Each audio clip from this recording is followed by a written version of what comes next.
हर चीज़ का किया धरा बेचारी मानूर पर ही आ रहा है। सबको ऐसे लग रहा है कि जैसे मानूर इस घर से जानबूझकर गई है। लेकिन उसकी माँ ये हकीकत बड़े अच्छे तरीके से जानती है और वो कहती है कि मेरी बेटी ऐसा कुछ नहीं कर सकती।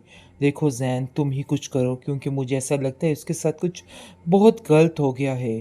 जिसको सुनकर साफ-साफ वो कहता है कि आप फ़िक्र क्यों कर रही हैं? आपने ऐसा सोच भी कैसे लिया कि मैं इस बात पे यकीन कर लूँगा? चाहे ये लोग जो मर्ज़ी कहते रहें, लेकिन मैं कभी भी इनकी बात का यकीन नहीं कर सकता।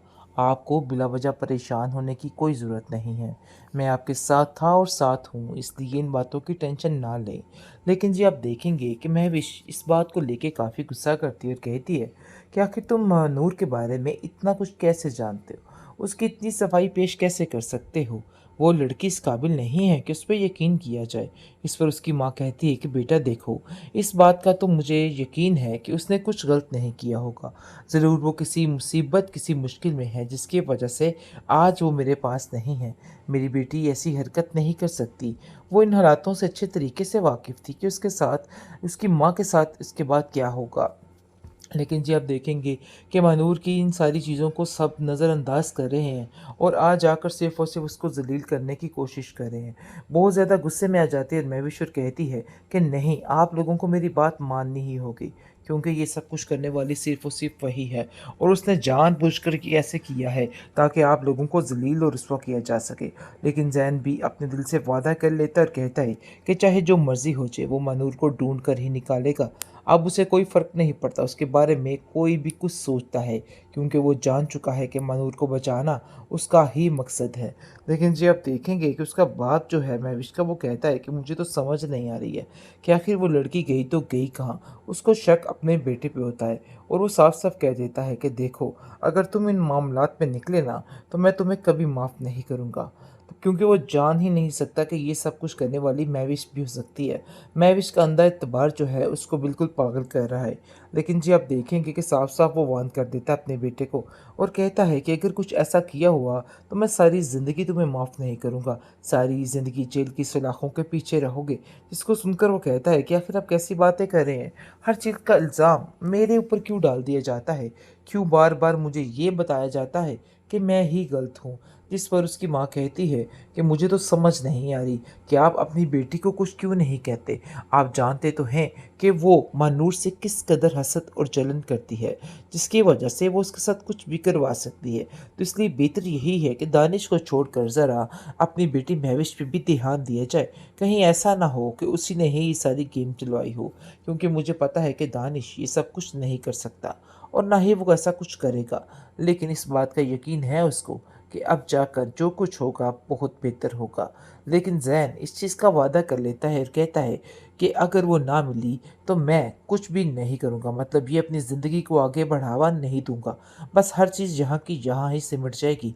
जिसको सुनकर महविश काफ़ी ज़्यादा हैरान है और गुस्से में आ जाती है और कहती है कि आखिर इन सब चीज़ों के पीछे ये बात कहाँ से आ गई? मुझे तो ये समझ नहीं आ रही है। इस लड़की ने मेरी ज़िंदगी अजीरन कर रखी है। कुछ ना कुछ ऐसा कर देती है जिसकी वजह से मामलात काफ़ी ख़राब हो जाते हैं। मैं अब इन सब चीज़ों को बर्दाश्त नहीं करूँगी। बस ये बात तो तय है कि अब उस लड़की को तुम्हें छोड़ना ही होगा। चाहे वो मरती है या जीती है, इन सब चीज़ों से हमें कोई लेना-देना नहीं है। लेकिन ज़ैन भी उसको साफ-साफ कह देता है कि नहीं, मैं उसको ढूँढने में अपनी सारी ज़िंदगी लगा दूँगा। मतलब ये है कि उसको ढूँढ कर ही दम लूँगा। तुम चाहे जो मर्ज़ी करती रहो। हर चीज़ का किया धरा बेचारी मानूर पर ही आ रहा है। सबको ऐसे लग रहा है कि जैसे मानूर इस घर से जानबूझकर गई है। लेकिन उसकी माँ ये हकीकत बड़े अच्छे तरीके से जानती है और वो कहती है कि मेरी बेटी ऐसा कुछ नहीं कर सकती। देखो ज़ैन, तुम ही कुछ करो क्योंकि मुझे ऐसा लगता है उसके साथ कुछ बहुत गलत हो गया है। जिसको सुनकर साफ-साफ वो कहता है कि आप फ़िक्र क्यों कर रही हैं? आपने ऐसा सोच भी कैसे लिया कि मैं इस बात पे यकीन कर लूँगा? चाहे ये लोग जो मर्ज़ी कहते रहें, लेकिन मैं कभी भी इनकी बात का यकीन नहीं कर सकता। आपको बिला वजह परेशान होने की कोई ज़रूरत नहीं है। मैं आपके साथ था और साथ हूँ, इसलिए इन बातों की टेंशन ना लें। लेकिन जी आप देखेंगे कि महविश इस बात को लेके काफ़ी गुस्सा करती है और कहती है कि आखिर तुम नूर के बारे में इतना कुछ कैसे जानते हो? उसकी इतनी सफाई पेश कैसे कर सकते हो? वो लड़की इस काबिल नहीं है कि उस पे यकीन किया जाए। इस पर उसकी माँ कहती है कि बेटा देखो, इस बात का तो मुझे यकीन है कि उसने कुछ गलत नहीं किया होगा। ज़रूर वो किसी मुसीबत, किसी मुश्किल में है जिसकी वजह से आज वो मेरे पास नहीं है। मेरी बेटी ऐसी हरकत नहीं कर सकती। वो इन हालातों से अच्छे तरीके से वाकिफ़ थी कि उसके साथ, उसकी माँ के साथ इसके बाद क्या होगा। लेकिन जी आप देखेंगे कि महानूर की इन सारी चीज़ों को सब नज़रअंदाज कर रहे हैं और आज आकर सिर्फ़ और सिर्फ़ उसको ज़लील करने की कोशिश कर रहे हैं।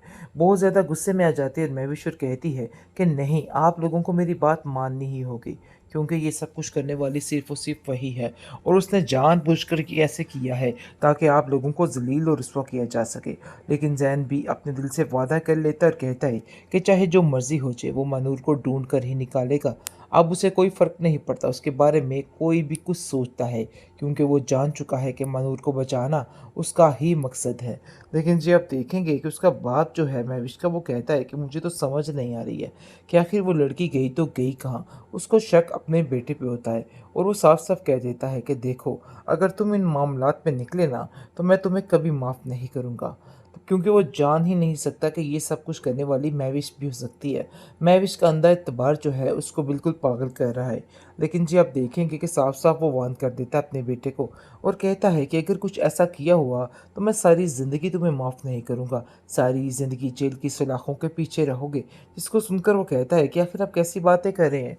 हर चीज़ का इल्ज़ाम मेरे ऊपर क्यों डाल दिया जाता है? क्यों बार-बार मुझे ये बताया जाता है कि मैं ही गलत हूँ?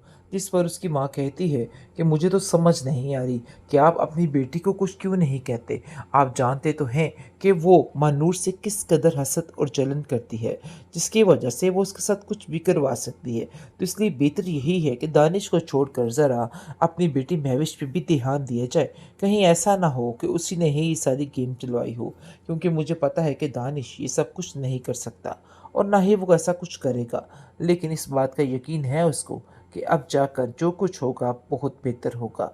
लेकिन ज़ैन इस चीज़ का वादा कर लेता है और कहता है कि अगर वो ना मिली तो मैं कुछ भी नहीं करूँगा, मतलब ये अपनी ज़िंदगी को आगे बढ़ावा नहीं दूँगा। बस हर चीज़ यहाँ की यहाँ ही सिमट जाएगी।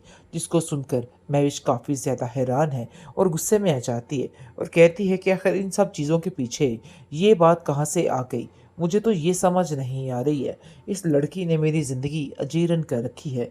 कुछ ना कुछ ऐसा कर देती है जिसकी वजह से मामलात काफ़ी ख़राब हो जाते हैं। मैं अब इन सब चीज़ों को बर्दाश्त नहीं करूँगी। बस ये बात तो तय है कि अब उस लड़की को तुम्हें छोड़ना ही होगा। चाहे वो मरती है या जीती है, इन सब चीज़ों से हमें कोई लेना-देना नहीं है। लेकिन ज़ैन भी उसको साफ-साफ कह देता है कि नहीं, मैं उसको ढूँढने में अपनी सारी ज़िंदगी लगा दूँगा। मतलब ये है कि उसको ढूँढ कर ही दम लूँगा। तुम चाहे जो मर्ज़ी करती रहो।